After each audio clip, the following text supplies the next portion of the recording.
fog, mild temperatures for the evening, rain moves in, and also maybe a little bit of mix to snow after midnight. But it's all over with by 5 a.m.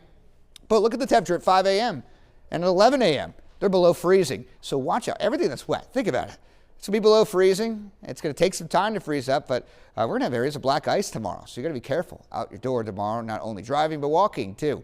24 degrees tonight. You can see it gets down to 27 in Windham. On our 8-day forecast, we really kind of focus in on the winds tomorrow. The winds are going to be a concern. That's why we have impact weather. But tonight, again, we're looking at rain around 7, 8 o'clock. And as we head toward 10, 11 o'clock, that rain will be around, but then by midnight, it may switch over. I think the best chance to get snow will be Augusta down to the mid-coast and Penobscot Bay. And that will be kind of slushy snow. And then with the refreeze of it, you're going to worry about the ice again with that.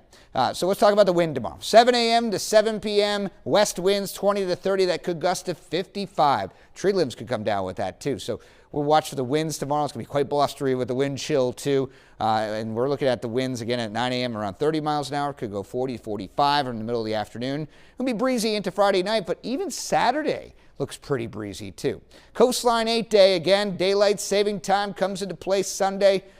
Other than that one random clock you have in your house, it should be done automatically. 39 degrees with sunshine. And then Monday, 41 degrees, snow showers.